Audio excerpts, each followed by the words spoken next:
Hi guys, good morning to all of you. जैसे कि आप सभी को पता है कि मैं अपने मेन टॉपिक स्टार्ट करने से पहले यहाँ के छोटे छोटे वर्क प्लेस का वीडियो बना के मैं आपको दिखाता रहूँगा, ताकि आप लोग विजुअलाइज कर सको कि आप यहाँ पर आके काम कर रहे हो। तो इस तरह आपका सबकॉन्शियस माइंड अच्छी तरह काम करता है एंड आपका जो सपना होता है वो पूरा होता है। तो इसीलिए मैं पहले भी इस तरह वीडियो मैं देख के यहाँ पर आया था, तो इसीलिए मैं भी इस तरह का वीडियो बना रहा हूँ ताकि आप लोग को और भी अच्छी तरह समझ में आ जाए। तो ये लॉबी एरिया है, यहाँ पर अपना ड्यूटी लगती है। यहाँ पर अपनी ही नहीं, मतलब हर एक डिपार्टमेंट की ड्यूटी लगती है और हर डिपार्टमेंट अपने अपने ड्यूटी में बिजी रहते हैं। यहाँ पर गेस्ट लोग आते हैं, डांस करते हैं। अभी तो क्रिसमस का माहौल है, अच्छी तरह सजा के रखा हुआ है। और ये है फोटोशॉप एरिया, जहाँ पर हमें कुछ चाहिए तो हम खरीद भी सकते हैं। एक्चुअली हम खरीदते नहीं, क्योंकि यहाँ पर महंगा पड़ जाता है अपने इंडिया के मुताबिक। तो गेस्ट लोग खरीदते हैं क्योंकि उनके लिए ये सस्ता पड़ जाता है। तो अभी हम चलते हैं अपने मेन टॉपिक के ऊपर। मेन टॉपिक पे जाने से पहले आप लोग से एक छोटी सी रिक्वेस्ट है, प्लीज अपने फौजी भाइयों से और कोई भी क्रूज शिप में ज्वाइन होना चाहता है उनसे शेयर कीजिए, ताकि उनको ये इन्फॉर्मेशन मिले और वो भी अपना ज्वाइनिंग कर सके।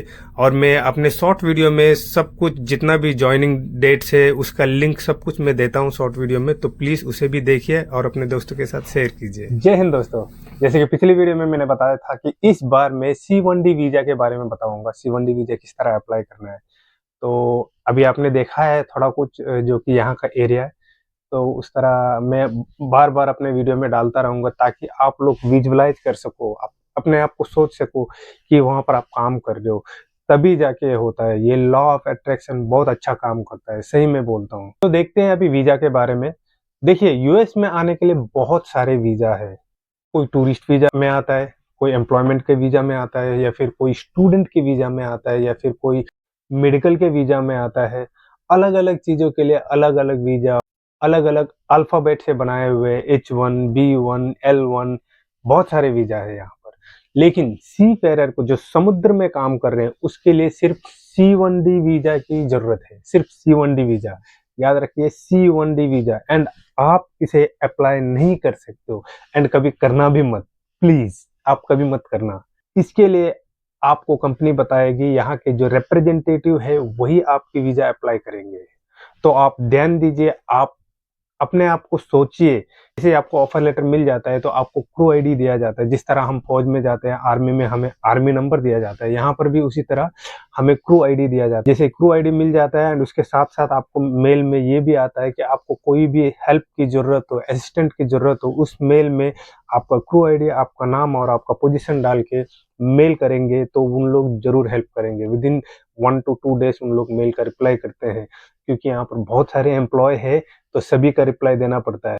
जैसे ही आपको ऑफर लेटर मिल जाता है तो आप कंपनी को मेल करना पड़ता है आपकी क्रू आईडी और आपके नाम से कि मेरा ऑफर लेटर मिल गया है and I want to start my visa process. तो उसमें वो लोग आपको इंडिया में जो रिप्रेजेंटेटिव है उनका मेल आईडी और उनका फोन नंबर देते हैं। तो उन्हें आपको मेल करना पड़ेगा कि मैं अपने C1D वीजा अप्लाई करना चाहता हूँ, प्लीज मुझे असिस्ट कीजिए। तो जैसे आप ये बात बताते हैं तो उस टाइम में आपको वहां से मेल आता है कि आपको passport size photo, CDC, passport and DS160 में कौन कौन से क्वेश्चनरीज वो पूछते हैं, वो सब भरने के लिए एक फॉर्म देते हैं। वो सब भर के आपको रीसेंड करना पड़ता है, ये सब अटैच करके। एक बात तो मैं बताना ही भूल ही गया, जैसे आपको ऑफर लेटर मिल जाता है, अगर आप STCW कोर्स पहले से किया हुआ है तो आप लोग के लिए बहुत ही अच्छी बात है। नहीं तो अगर आपको ऑफर लेटर मिल गया है तो सबसे पहले आपको STCW कोर्स करना ही करना है। जैसे कि मैंने पिछले वीडियो में बताया था, STCW कोर्स करने के बाद आपको CDC के लिए अप्लाई करना है, और ये सब प्रोसेस मिनिमम 1.5 से 2 महीना लग जाता है। STCW कोर्स 16 दिन का होता है और आपका CDC वापस आने के लिए 1 महीना से 1.5 महीना लग जाता है। एंड ध्यान दे, CDC में कोई भी गलती नहीं होना चाहिए। जैसे पासपोर्ट में है उसी तरह CDC में है, इसी तरह आप अप्लाई करिएगा। जैसे आप ये सब कंप्लीट करके आप वीजा रिप्रेजेंटेटिव को भेज देते हो, तो वीजा रिप्रेजेंटेटिव आपके ईमेल से एक आईडी बनाते हैं और आपका वीजा प्रोसेस स्टार्ट करते हैं। एंड आपके इमेज में एक फाइल आता है, उस फाइल को डाउनलोड करके उसे लेके आपको बैंक में जाना पड़ेगा। $185 $185, तकरीबन 15 से 16,000 रुपया आपको बैंक में जमा करना पड़ेगा, तब आपको उन लोग रिसिप्ट देते हैं। एंड वो रिसिप्ट नंबर आपको फिर मेल करके उसे अटैच करके अपने कंपनी को भेजना पड़ता है, तब वो आपके स्लॉट बुकिंग के लिए काम करते हैं।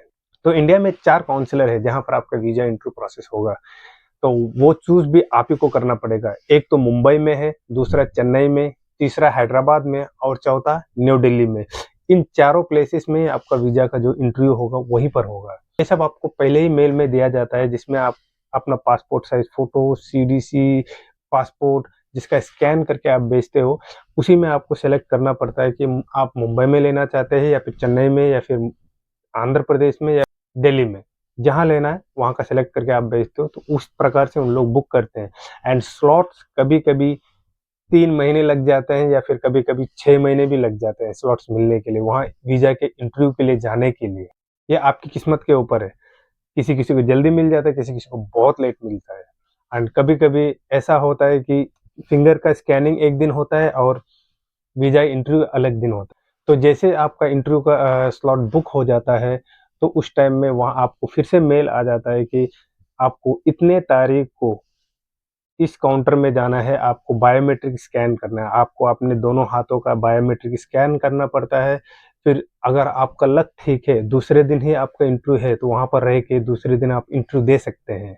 नहीं तो 1 हफ्ते के बाद है तो आप कहीं पर रूम ले लीजिए या फिर वापस घर चले जाइए, फिर से वापस आना पड़ेगा वहाँ पर इंटरव्यू देने के लिए। तो इंटरव्यू में कौन-कौन से सवाल पूछेंगे ये भी मैं इंक्लूड कर दूँगा, तो ये वीडियो बहुत ही लंबा हो जाएगा। तो इसके लिए मैं एक शॉर्ट वीडियो बनाऊँगा जिसमें इंटरव्यू में कौन-कौन से सवाल पूछे जा सकते हैं। क्योंकि मुझे जो सवाल पूछा था वो किसी और को नहीं पूछते, किसी और को कोई और सवाल पूछते हैं, किसी और को कोई और सवाल पूछते हैं। इस तरह मैंने 4-5 लोगों से सवालों को कलेक्ट किया है, कम से कम 10-15 सवाल होंगे, जो कि मैं शॉर्ट वीडियो में बताऊँगा आप लोग को। तो और मेरे शॉर्ट वीडियो भी देखते रहिए, क्योंकि अभी बहुत सारे जॉब अपॉर्च्युनिटीज़ आ रहे हैं जो कि मैं शॉर्ट वीडियो में बता रहा हूँ, तो उसमें अप्लाई कीजिए आप।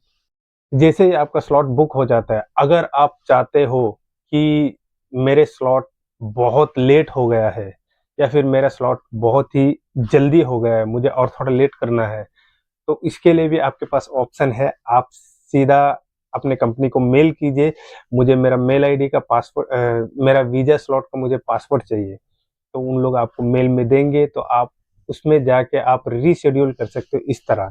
एंड ध्यान देना, ये रीशेड्यूल सिर्फ आप 2 ही बार कर सकते हो, 2 बार से ज़्यादा नहीं होगा। 2 बार से ज़्यादा किया तो फिर से आपको $185 पे करना पड़ेगा। जैसे ही आप रीशेड्यूल के लिए डालते हो, तो रीशेड्यूल अगर जल्दी मिल गया है, तो हर रोज़ आप चेक कर सकते हो, लेकिन रीशेड्यूल सिर्फ 2 ही बार कर सकते हो। अगर कभी-कभी नज़दीक का डेट मिल गया है, तो आप रीशेड्यूल डाल दीजिए, क्योंकि आपको जल्दी हो जाएगा। नहीं, आपको कोई लेट में जाना है क्योंकि उस तारीख को आपको कोई शादी है, कुछ है, तो उस टाइम में आप उसका मैसेज भी कर देना कि मैं हाँ, इस तरह मेरे घर में प्रोग्राम है, सो मैं रीशेड्यूल कर रहा हूँ। इतना होने के बाद जिस दिन आपको बायोमेट्रिक होगा, उस दिन आपको वहाँ यूएस काउंसलिंग में जाना है। वहाँ पर अपने दोनों हाथों का चेक करते हैं, मतलब बायोमेट्रिक लेते हैं, दोनों आँखों का बायोमेट्रिक लेते हैं। फिर उसके बाद आपको नेक्स्ट स्टेप के लिए बोलते हैं, इतने तारीख को आ जाओ। फिर उसके बाद आपको नेक्स्ट वीज़ा इंटरव्यू के लिए तैयार रहना पड़ता है। एंड वीज़ा इंटरव्यू में जाने के बाद वो आपकी खुशी की बात है, जिस दिन आपको वीज़ा आ जाती है। वीज़ा हमारा सेलेक्ट हुआ है या नहीं हुआ है, हमें वो कुछ नहीं बताते हैं। अगर हमें अपने पासपोर्ट और अपना डॉक्यूमेंट्स अपने हाथ में दे देते हैं, तो हमें वीज़ा नहीं मिला, मतलब हमारा वीज़ा कैंसल हो गया और हमें ये फिर से प्रोसेस स्टार्ट करना पड़ता है। अगर समझ लीजिए वो पासपोर्ट और आपका डॉक्यूमेंट ले लिया, तो वेल एंड गुड, कांग्रेचुलेशन, यानी आपका वीज़ा सेलेक्ट हो गया हुआ है।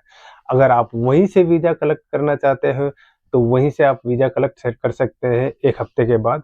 नहीं, मेरा घर दूर है वहाँ से एंड मैं ₹850 पे कर दूँगा, तो आप ₹850 पे करके वो वीज़ा एंड पासपोर्ट आपको घर में डिलीवरी होगी इस तरह। और जैसे ही वीज़ा आ जाता है, वीज़ा आने के बाद आप अपने पोर्टल में अपलोड कर दीजिए, फिर उसके बाद जाने के लिए तैयार हो जाइए। तो जैसे आप वीज़ा पोर्टल में अपलोड कर देते हो, तो साथ ही साथ 10-15 दिन में आपको जाने का नोटिस आ जाता है जॉइनिंग का। तो फिर अपने परिवार के साथ मज़े से रहो उतने दिन तक, फिर उसके बाद यहाँ पर आने के 6 महीना ड्यूटी होता है, फिर 2 महीना छुट्टी रहता है। अगर आपको 2 महीने से ज़्यादा छुट्टी चाहिए तो वो भी आप मेल करके ज़्यादा छुट्टी ले सकते हो। अगर 6 महीने से ज़्यादा ड्यूटी करना चाहते हैं, वो भी आप मेल करके यहाँ पर रह सकते हो। जाने-आने का खर्चा तो कंपनी उठाती है। ये भी जैसे आप शिप में कदम रखते हो उसी दिन से आपका सैलरी भी स्टार्ट हो जाती है। एंड छुट्टी में कोई सैलरी नहीं मिलती है, छुट्टी खुद का है। तो आप 2 महीने रहो, 3 महीने रहो, 4 महीने रहो या 5 महीने रहो या 6 महीने रहो, वो आपके खुद के ऊपर डिपेंड होता है। तो छुट्टी में आपको कोई सैलरी नहीं मिलेगी। जैसे आप छुट्टी जाते हो उससे पहले आपको जॉइनिंग का डेट दिया जाता है। अगर आप एक्सेप्टेड है तो एक्सेप्ट कर सकते हो, नहीं है तो आप डिक्लाइन भी मार सकते हो। फिर कंपनी को मेल करना पड़ता है कि I am not able to join in this date, तो उन लोग कोई दूसरा डेट देते हैं। तो इस तरह आप अपना छुट्टी का और ड्यूटी का प्लानिंग कर सकते हो।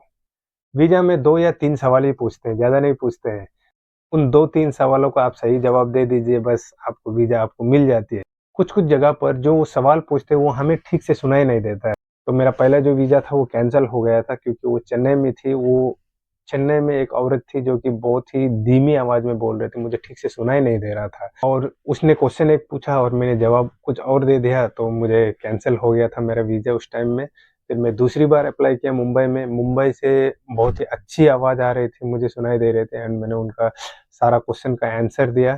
तो इसी तरह मैं बहुत सारे क्वेश्चंस मैंने कलेक्ट किए हैं कि उन लोग क्या-क्या क्वेश्चन पूछते हैं, ये सब मैं आपको शॉर्ट वीडियो में बताऊँगा, ओके? और मुझे कमेंट में एक बंदे ने पूछा कि सिक्योरिटी ऑफिसर का क्या रोल है यहाँ पर, तो मैं नेक्स्ट में बनाऊँगा कि सिक्योरिटी ऑफिसर ऑन बोर्ड में क्या-क्या काम करते हैं। तो तब तक के लिए जय हिंद दोस्तों, अपना ख्याल रखिएगा एंड जितना हो सके अपने फौजी भाइयों से शेयर कीजिए, स्पेशली अपने अग्निवीर वालों से, क्योंकि उनकी उम्र बहुत कम है एंड वो बहुत ही ऊँचे लेवल तक जा सकते हैं। और जो भी क्रूज़ शिप में आना चाहते हैं उनके साथ भी शेयर कीजिए, चाहे आपके परिवार वाले हो, कोई भी हो। और इस तरह सारी दुनिया घूमें और मज़े करें और अपने दोस्तों को भी रेफ़र करें ताकि उनको भी पता चले कि हाँ, क्रूज़ शिप में जॉब बहुत सारे अवेलेबल होते हैं फ़ौजियों के लिए। Thank you.